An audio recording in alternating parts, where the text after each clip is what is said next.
Why is it that in a world brimming with wealth, millions still languish in poverty and income inequality? The answer lies in the complex matrix of socioeconomic factors that are at play in developing countries. Take the case of India. Despite the country's rapid economic growth, income inequality has been steadily rising.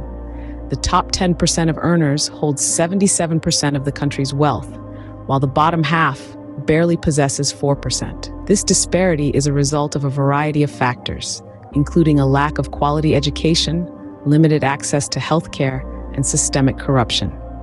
The consequences are dire, with the poor being unable to afford basic necessities, leading to malnutrition and poor health, which in turn perpetuate the cycle of poverty. Now, consider Nigeria, Africa's largest economy. Despite its rich oil reserves, more than half of its population lives in absolute poverty. The wealth generated by the oil industry is concentrated in the hands of a few, leading to stark income inequality.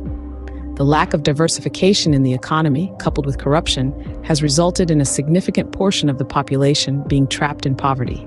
The consequences are grave, including high rates of illiteracy, poor health outcomes, and social unrest. Then there's Guatemala, where more than half of the population lives below the poverty line. Despite being the largest economy in Central America, Guatemala struggles with high income inequality due to deep-rooted discrimination against indigenous communities and limited access to education and healthcare. This has resulted in high rates of malnutrition, particularly among children, as well as low literacy rates, limiting their opportunities for upward mobility. In each of these cases, the common threads are clear: lack of access to quality education and healthcare, systemic corruption, and discrimination. These factors, among others, contribute to the perpetuation of poverty and income inequality. So, what does all this mean? It means that addressing income inequality and poverty in developing countries isn't simply a matter of distributing wealth more evenly. It involves tackling systemic issues that prevent the poor from breaking free of the poverty trap.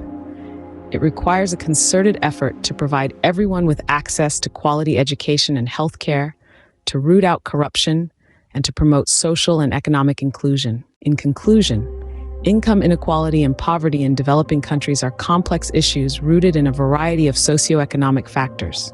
In India, for instance, a lack of quality education, limited access to healthcare, and systemic corruption contribute to the problem. In Nigeria, the lack of economic diversification and corruption are major factors. In Guatemala, discrimination against indigenous communities and limited access to education and healthcare are key contributors. The consequences in each case include malnutrition, poor health, low literacy rates, and social unrest. To address these issues, a comprehensive approach is required that tackles these systemic issues head-on.